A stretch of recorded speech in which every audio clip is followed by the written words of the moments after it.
So welcome back guys, welcome back to another video. So यार, आज जो हम प्रॉब्लम करने वाले हैं वो है रोमन नंबर टू इंटीजर। यार आई नो, आप बेसिकली आप सबको ये तो पता ही होगा कि रोमन न्यूमरल्स होते क्या, ये तो हम बचपन से मैथ्स में करते आ रहे हैं। तो बेसिकली एक एग्जांपल से बताता हूँ। क्या देखो, कुछ लेटर्स होते हैं जिनका कुछ डेफिनेट नंबर से रिलेशन होता है। फॉर एग्जांपल, या देखो, जूम कर देता हूँ थोड़ा, ये देखो। आई मतलब 1, वी मतलब 5, एक्स 10, एल 50, सी 100, डी 500, एम 1000, और भी बहुत कुछ होता है। एंड हमें क्या गिवन होगा? हमें यार एक गिवन होगा, एक स्ट्रिंग जो बेसिकली फॉर्म इस फॉर्म में होगी। देखो, लेफ्ट हैंड साइड में एग्जांपल होंगे, ये देखो, इन फॉर्म में होंगी। हमें इनका न्यूमेरिक वर्जन देना है, बेसिकली हमारे ये एक टास्क होगा। तो यार हम कैसे देंगे? सबसे पहले तो यार हम लॉजिक समझते हैं कि बेसिकली नंबर काउंट किया कैसे हो रहे हैं। बिकॉज अगर वो समझ में आ गया ना तो फिर कोड तो हम कर लेंगे, हम सबको पता है। बिकॉज लॉजिक समझना ज़्यादा इंपॉर्टेंट है पहले। मैंने कहा ठीक है। तो यार बेसिकली हमने कहा, जो पहले इस ये एग्जांपल समझते हैं थोड़ा, इससे ही थोड़ी क्लैरिटी बैठेगी ज़्यादा बेटर।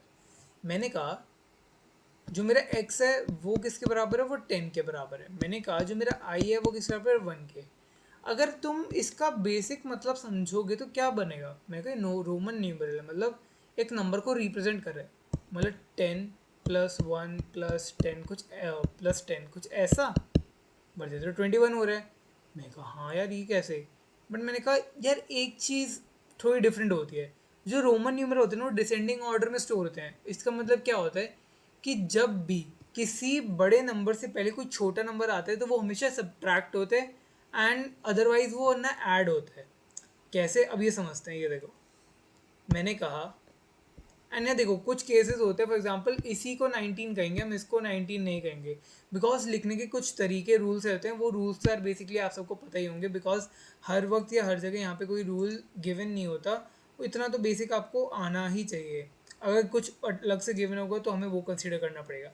तो बेसिकली मैंने क्या कहा? मैंने कहा कि इफ़, ओके, एक प्लेन वो लेते हैं।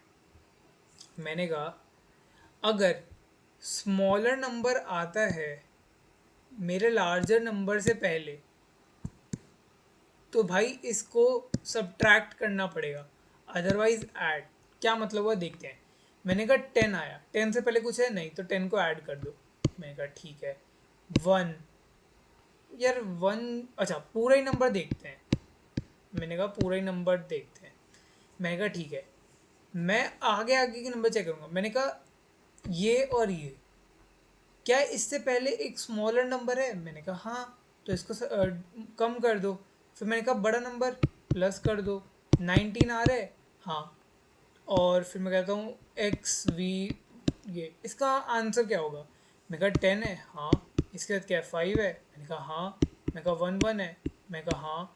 कोई छोटा नंबर बीच में तो सब्ट्रैक्ट करने की ज़रूरत है? मैं कहा नहीं।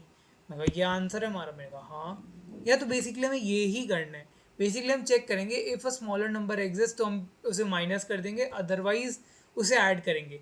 इसके पीछे मतलब अब इसे कैसे करेंगे पहले ये समझते हैं, ताकि मैं लॉजिक और अच्छे से आपको समझा पाऊँ।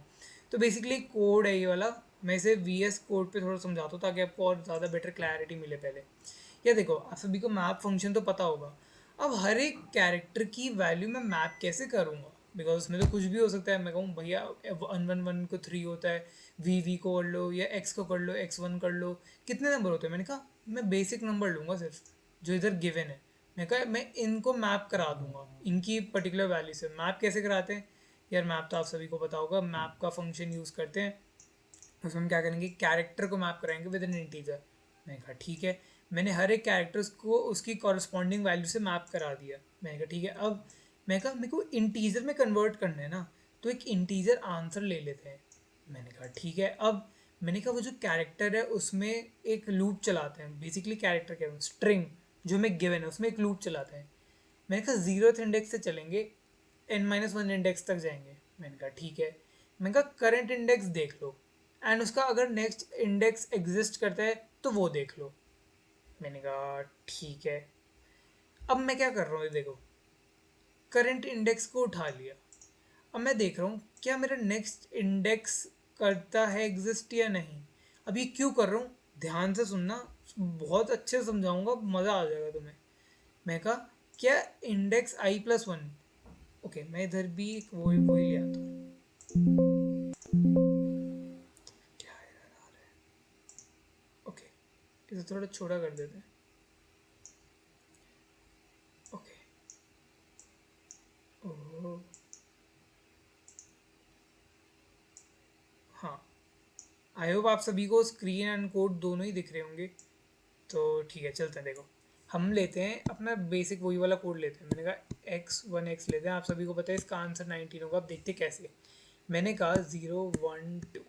मैं कहा मैं अपना लूप चलाऊंगा। मेरा आई अभी इधर है, ठीक है। मैंने कहा मेरा जो करंट है दैट इज मैप में एस ऑफ आई की क्या वैल्यू। मैंने कहा मैप में इस कैरेक्टर का किस नंबर से मैंने मैप कर रखा है। मैंने कहा 10 से कर रखा है। मैंने कहा ठीक है करंट में ये है। मैंने कहा अब मैं चेक करता हूँ क्या करंट नेक्स्ट वैल्यू एग्जिस्ट करती है। मैंने कहा इस केस में तो करती है। मैंने कहा तो ले लो। मैं कहा इफ मैंने क्या लिखा है यहाँ पे कोड देखो। इफ नेक्स्ट वैल्यू एग्जिस्ट तो भाई उस नेक्स्ट वैल्यू को अब ले लो। उस नेक्स्ट कैरेक्टर पे क्या वैल्यू है उसको ले लो। मैंने कहा नेक्स्ट। उसने कहा क्या अगर एग्जिस्ट कर रही है तो मैप में से उस कैरेक्टर की कॉरस्पॉन्डिंग वैल्यू ले लो। मैंने कहा नेक्स्ट एग्जिस्ट कर रही है आई का कॉरस्पॉन्डिंग उस मैप में क्या है 1। मैंने कहा नेक्स्ट में मेरा 1 ले लो। क्यों क्या कैसे ले रहे हैं अभी धीरे से समझ में आएगा जब मैं पूरी एक बार ड्राई रन करके देखूंगा। मैंने कहा नेक्स्ट भी ले लिया। मैंने क्या कहा, मैंने कहा इफ़ मेरा जो करंट एलिमेंट है अगर वो छोटा है मेरे नेक्स्ट एलिमेंट से। मैंने क्या कहा था पीछे वाला एलिमेंट जो कि x है अगर वो छोटा है मेरे नेक्स्ट एलिमेंट से तो भैया माइनस कर दो उसको मेरे आंसर में से। मैंने क्या कहा आंसर क्या है मेरा अभी। मैंने कहा 0 है। मैं कहा क्या अगर मेरा करंट मेरे नेक्स्ट से अगर मेरा करंट मेरे नेक्स्ट से छोटा है तो भाई माइनस कर दो। करंट क्या नेक्स्ट से छोटा है। मैंने कहा नहीं करंट तो बड़ा है। तो मैं क्या आंसर में करंट को ऐड कर दो। तो आंसर क्या हो गया मेरा यहाँ पे 10 हो गया। मैंने कहा बढ़िया यार ये तो बढ़िया चल रहा है। मैंने कहा ठीक है अब चलते हैं अपनी नेक्स्ट आइट्रेशन। अब मेरा आई आ गया इधर, ठीक है। तो अब जब मेरा आई इधर आ गया तो मेरा करंट क्या हो जाएगा। मैंने कहा जो करंट वैल्यू हो जाएगी वो हो जाएगी 1। मैंने कहा सही बोला। अब मैं बोला चेक करो क्या मेरा नेक्स्ट वैल्यू एग्जिस्ट कर रही है। मैं कहा नेक्स्ट वैल्यू एग्जिस्ट कर रही है। हाँ कर रही है यार। अगर नेक्स्ट वैल्यू एग्जिस्ट कर रही है तो नेक्स्ट में क्या स्टोर करा लो नेक्स्ट कैरेक्टर का कॉरस्पॉन्डिंग वैल्यू जो कि है x। तो उसका एक कॉरस्पॉन्डिंग वैल्यू हो गया 10। मैंने कहा अब चेक करो कि करंट मेरे नेक्स्ट से छोटा है। मैंने कहा हाँ यार छोटा है। तो मैंने कहा आंसर में से करंट को हटा दो। आंसर में से करंट को हटा दो। मैंने कहा आंसर में से करंट क्या है 1। 10 में से 1 माइनस किया तो 9। मैंने कहा 9 बचा, ठीक है। अब मैंने कहा आइट्रेशन ओवर हो गई। अब आई इस पे आ जाओ। अब मैंने क्या कहा अब अगेन चेक करो करंट तो यार जो अभी क्या है एक्स की कॉरस्पॉन्डिंग वैल्यू 10 तो मेरे 10 आ गया यहाँ पे। मैंने कहा चेक करो नेक्स्ट वैल्यू एग्जिस्ट करी है। नहीं यार इंडेक्स आउट ऑफ बाउंड हो रहा है, ख़त्म हो गया मेरा जो जो मेरी स्ट्रिंग है वो ख़त्म होगी। मैंने क्या अगर नेक्स्ट आई एम सॉरी अगर मेरी नेक्स्ट वैल्यू एग्जिस्ट नहीं करी तो यार उसकी जगह क्या लेना है तो मैं ज़ीरो लेना है। मैंने कहा ज़ीरो लेना है, ठीक है। तो मेरा नेक्स्ट क्या हो गया 0। और मेरा जो कि करंट है वो 10 है। क्या मेरा करंट नेक्स्ट से छोटा है। मैंने कहा नहीं यार 10 बड़ा है। तो मैं क्या कहा आंसर प्लस 10 कर दो 19। आ गया आंसर। समझ में आया मैं बेसिकली क्या कहना चाहता था कि अगर छोटी वैल्यू है तो उसे सब्ट्रैक्ट कर दो, बड़ी वैल्यू है तो उसे ऐड कर दो। Because roman numeral are stored in descending order. यही लॉजिक है। हमने बेसिक जो हमने कहा वो हमने करा। जो हम कहते हैं हमें वो ही लिखना है, वो ही करा है। हमने करंट वैल्यू उठाई। एक और नंबर ले लेते हैं। लेट्स से कोई अच्छा सा नंबर सोचो यार।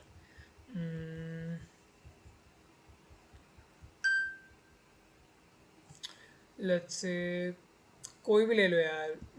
एक्स ओके XV1 ये ले लो। आंसर तो आप सभी को पता होगा। चेक कर लेते हैं इसका। ओके एक चीज़ बोलता हूँ कमेंट में मेरे को एक बार इसका आंसर बताना आप लोग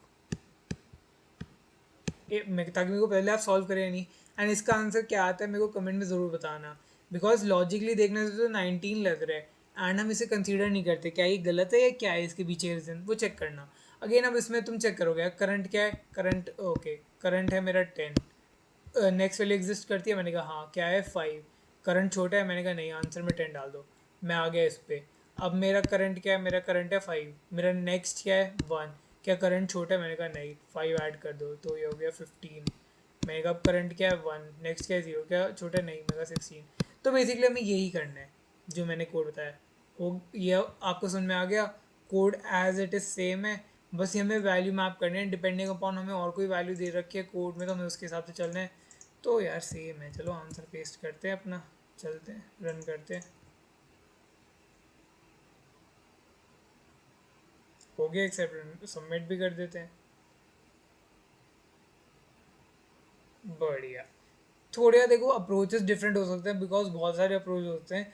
जब आप सबमिट कर रहे हैं ना, आपको लगे आपसे बेटर सॉल्यूशन कोई दे रहा है तो यार उसका सॉल्यूशन एक बार पढ़ना ज़रूर। देखो उन्होंने क्या किया है बेसिकली, फॉर लूप लिया है, प्रेजेंट वैल्यू, आंसर देखो लिया इन्होंने बिल्कुल सेम है। बस थोड़े यार आइट्रेशन है उसका फ़र्क हो जाता है कि हम कैसे यूज़ कर रहे हैं, तो उतना ही डिफरेंस हमारे टाइम कॉम्प्लेक्सिटी को इस इधर से उधर ले जा सकता है। सो इतना ही डिफरेंस होता है, हो सकता है। सो यार देखो टाइम कॉम्प्लेक्सिटी इतनी है, यहाँ से देख लो या फिर एक बार खुद ट्राई करके देखो क्या लूप चल रहा है। तो देखो time complexity B of N है एंड मेमोरी क्या चलेगी अभी, मेमोरी बी ऑफ वन है। सो यार इस वीडियो के इतने ही। इसका प्रॉब्लम लिंक मैं डिस्क्रिप्शन में डाल दूंगा विद मेरा जो कोड है उसको भी गिटअप पे चेक करना। एंड कोई भी दिक्कत है तो मेरे को कमेंट करके ज़रूर बताना। एंड फॉर दिस वीडियो इतना ही, and till the next video, thank you guys.